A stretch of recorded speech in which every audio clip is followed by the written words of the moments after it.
ఏలూరు జిల్లా నూజివీడు మండలం నేడు గొల్లపల్లి గ్రామంగా పిలువబడుతున్న యదుపురి గ్రామంలో వేంచేసి ఉన్న శ్రీ రఘునాథ స్వామివారి దేవాలయం అత్యంత పురాతనమైనదిగా భక్తుల కొంగు బంగారమే నెలకొంది.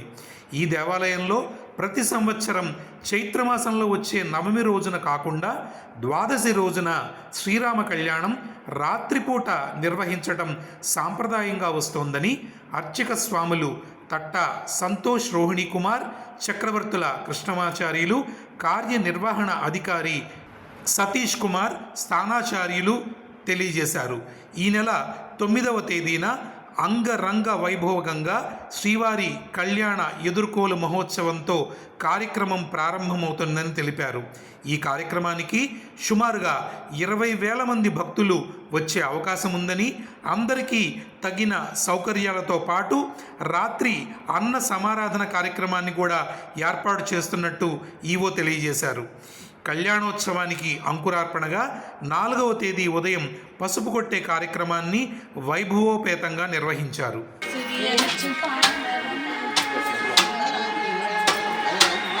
కెమెరా వరకు రావట్లేదు. గోవిందా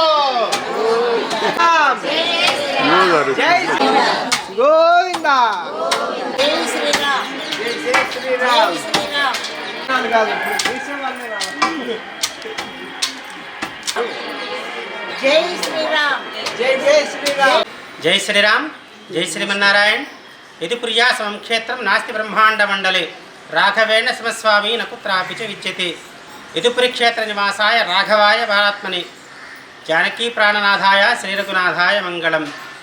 జై శ్రీరామ్. జై శ్రీమన్నారాయణ.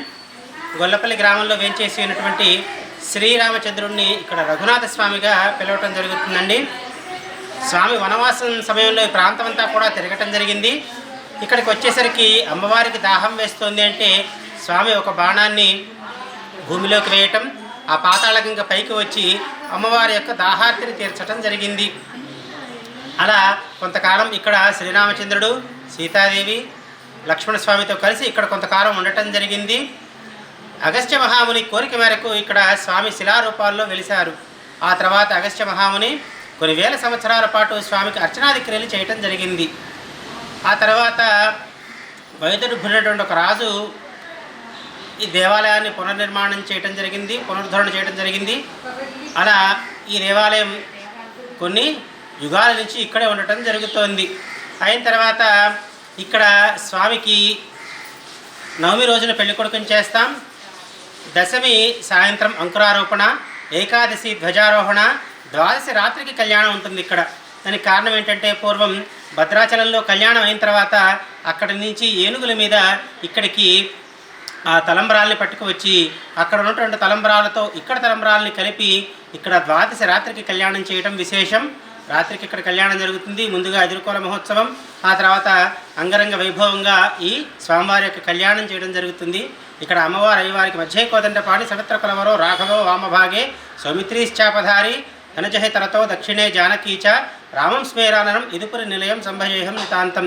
ఇక్కడ స్వామి అమ్మవారి స్వామికి కుడివైపున ఉండడం జరుగుతుంది. ఇది వేదం ప్రకారం, శాస్త్రం ప్రకారం ఉన్నటువంటి నియమం. ఇది అగస్త్య మహాముని చేత ప్రతిష్ఠింపబడింది కాబట్టి, ఆయన గొప్ప పండితుడు కాబట్టి, అట్లాగే గొప్ప యోగి కాబట్టి ఆయన శాస్త్రానుసారం ఇక్కడ అమ్మవారిని అయ్యవారికి కుడివైపున ప్రతిష్ఠించడం జరిగింది. ఇది ఇక్కడ ఇంకొక విశేషం. స్వామివారి ఆ రోజున స్వామి వేసినటువంటి బాణం ఇప్పటికీ మనకి ఆ గుడికి ఆగ్నేయమూలైనటువంటి బావిలో ఇప్పటికీ మనకి కనపడుతూ ఉంటుంది. అది ఇంకొక విశేషం. ఈ రఘునాథ స్వామికి ఎవరైనా సరే ఒక కోరిక కోరుకుని 3 ప్రదక్షిణాలు చేసి కోరిక కోరుకున్న తర్వాత మా కోరిక తీరితే మరలా వచ్చినటువంటి ప్రదక్షిణాలు చేస్తామని మొక్కుకుంటే వారి కోరిక తప్పకుండా తీరుతుంది. అలాంటి వృత్తాంతాలు ఇక్కడ చాలా ఉన్నాయి. కాబట్టి రఘునాథ స్వామి దర్శనం చేసుకోండి, ధరించండి. జై శ్రీరామ్. జై శ్రీమన్నారాయణ. ఏలూరు జిల్లా నూజివీడు మండలంలో గొల్లపల్లి గ్రామంలో వేయించేసినటువంటి శ్రీ రఘునాథ స్వామి వారి యొక్క క్షేత్ర మహాత్యం గురించి 2 ముక్కలు ప్రస్తావిద్దాం అనుకుంటున్నాను. నేను ఈ ఆలయానికి స్థానాచార్య కుటుంబ సభ్యుడిని. పూర్వకాలం నుంచి మా తాతల ముత్తాతల నుంచి ఈ ఆలయ నిర్వహణ అది చేస్తూ వస్తున్నాం. ఇక స్థల పురాణానికి వస్తే ఇది ఎదిపురి క్షేత్రం. ఎదిపురి అంటే ఇప్పుడు దాన్ని గొల్లపల్లిగా మారింది. 1920లో 30 తర్వాత గొల్లపల్లి అయింది. కానీ అప్పటి వరకు కూడా గ్రామ పంచాయతీ కూడా ఎదిపురి గ్రామ పంచాయతీ అనే ఉంది. ఇది ఎదిపురి క్షేత్రం. ఈ ఎదిపురి క్షేత్రం అని ఏర్పడటానికి గల కారణం ఏమిటంటే శ్రీ స్వామివారు అమ్మవారు మానవ రూపాల్లో ఈ ప్రాంతంలో సంచరిస్తుంటే ఎదుగు అనేటువంటి యాదవ బాలుడు చూసి స్వామివారిని చూసి దర్శించుకుని వారి కోరిక మేరకు అభిషేకాలు చేసి స్తుతించిన తర్వాత స్వామివారి యొక్క వరం వల్ల ఆయన ఇక్కడ వెళ్ళడం జరిగింది.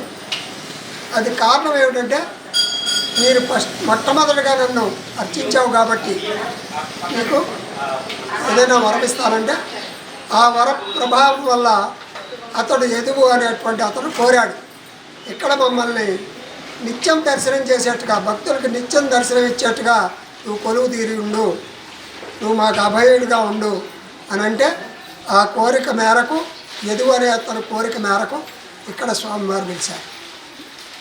ఇది అంతకుముందే అగస్త్య మహాముని చేత ప్రతిష్ఠించబడినటువంటి విగ్రహాలు ఇవి. ఈ విగ్రహాలకి అగస్త్య మహామునికి బ్రహ్మదేవుడు ఇచ్చాడు. చాలా కాలం 10,000 సంవత్సరాల పైన అగస్త్య మహాముని వాటిని పూజించాడు. రామ సీతారామ లక్ష్మణుల్ని పూజించిన తర్వాత ఆ వింధ్య పర్వత గర్వమర్చడానికని ఆయన వెళ్ళినప్పుడు ఆ కాలంలో స్వామివారికి నిత్య నైవేద్యాలు లేవు. అలా నైవేద్యాలు లేకపోతే ఆ స్వామివారి మీద ఈ వల్మీకం అంటే పుట్ట పెరిగింది. ఆ పుట్ట పెరిగి ఆ అటవీ ప్రాంతంలో చాలా కాలం వల్మీకాల్లో ఉన్నారు. ఆ వల్మీకౌకము అని పేరు దీనికి. వల్మీకౌకము అంటే వల్మీకంలో స్వామివారు ఉన్నటువంటి స్థానం అన్నమాట. అలా వల్మీకౌకంలో ఉన్నటువంటి స్వామివారుని కపిలేశ జగపతి అనేటువంటి రాజు స్వామి కోరిక మేరకు ఆయన ఇక్కడ చూసి స్వామివారు ఎక్కడున్నారు అనేది గమనించడం కోసం, ఎందుకంటే అంతా పుట్టలు పెరిగిపోయి ఉన్నాయి, అందుకని వాటిని వెతకడం కోసం చూస్తుంటే గరుడ పక్షి ఒకటి తిరుగుతోంది. ఆ గరుడ పక్షి అక్కడ తిరగటంతో ఈ ప్రాంతం అయ్యి ఉండొచ్చు అని అనుకున్నారు. దాని మీద పాలతో అభిషేకం చేశాక స్వామివారు బయలుపడ్డారు. అంతేకాకుండా ఆ పుట్టలోంచి పాము ఒకటి వచ్చింది. పాము రావడం, గరుడ పక్షి పైన తిరగడం. పాముకి గరుడ పక్షికి వైరమైనప్పటికీ నాగసేనుడు శేషసేనుడు అయినటువంటి స్వామివారు దాంట్లో ఉన్నారని, ఆ విధంగా పాము బయటకు వచ్చిందని చారిత్రకమైనటువంటి పురాణోక్త ఆధారాలు కనిపిస్తున్నాయి. ఇది ఎదిపురి క్షేత్ర మహాత్మ్యం అని సుమారుగా 10 అధ్యాయాల్లో 700 శ్లోకాల్లో ఈ కథ అంతా కూడా రచించబడింది. అలా ద్వాపరయుగంలో అలాగే కలియుగంలో రకరకాలుగా ప్రతిష్ఠ చేయబడి ఇక్కడ తర్వాత శిథిలమైన తర్వాత మళ్ళీ తర్వాత పునర్నిర్మించబడినటువంటి ఆలయం ఇప్పుడు ప్రస్తుతం ఉన్నటువంటి ఆలయం. అలాగే స్వామివారు ఇక్కడ వెలవడానికి ఎదుగు కోరిక మీదకి ఇక్కడ వెలవడానికి అక్కడ ప్రదేశం నిర్ణయించుకునేందుకోసం బాణం వేయగా రాంబాణాలను ఉన్నాయి. ఆ రాంబాణాలు పాదాలను ఉన్నాయి. అక్కడి నుంచి బాణం వేయగా ఇక్కడ బాణం పడింది.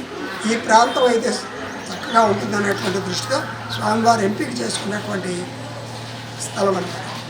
అలాగే గరుడ పక్షికి ఇక్కడ ఉన్నటువంటి దానికి సంబంధం ఏమిటంటే ఆయన వాహకత్వం చేసేటువంటి వాడు, స్వామివారిని తన మీద కూర్చోబెట్టుకుని తిప్పేటువంటి వాడు. ఆ స్వామి ఇక్కడ గరుడ పీఠం మీద ఏం చేస్తారు మనం చూస్తే కనిపిస్తుంది. స్వామివారి పీఠం గరుడ పీఠం. అలాగే ఇక్కడ ధ్వజస్తంభం మీద ఎక్కడైనా సరే ధ్వజస్తంభం మీద శిఖరాల మీద ధ్వజస్తంభం పైన శిఖరాల మీద గరుడ పక్షులు ఉండవు, చక్రాలు ఉంటాయి, శ్రీచక్రాలు అవి ఉంటాయి. కానీ ఇక్కడ మాత్రం గరుడ పక్షి ఉండటం అనేది ఒక సాక్షాత్కారం. అలాగే ఈ చుట్టూ కోవెల చుట్టూ కూడా గోపురాల వరుసల్లో గరుడ పక్షుల యొక్క వరుస శ్రేణి ఇక్కడ నిర్మితమైంది. దీనికి కారణం ఏంటంటే ప్రకాశం జిల్లా చదలవాడ నుంచి జనశ్రుతిగా వినపడేటువంటి ఒక కథనం. చదలవాడలో ప్రకాశం జిల్లా చదలవాడ నుంచి స్వామివారు ఇక్కడికి వచ్చారని, అక్కడ స్వామివారికి కుడి పక్కన అమ్మవారు ఉంటారు. అంతేకాకుండా శ్రీ వైష్ణవ సాంప్రదాయంలో ధర్మాచరణ చేసేటప్పుడు తప్పనిసరిగా భార్య కుడి పక్కనే ఉండాలి. ఇప్పటికీ మా కుటుంబాల్లో, శ్రీ వైష్ణవ కుటుంబాల్లో ఏ క్రతువు చేసినా, ఏ వ్రతం చేసుకున్నా కుడి పక్కనే ఉండేటువంటి లక్షణం. అంతేకాకుండా తీర్థం వదిలిన ఏదైనా కుడి పక్క నుంచి భార్య ధర్మపత్ని అయినటువంటి ఆమె తీర్థం ఉంచుతారు.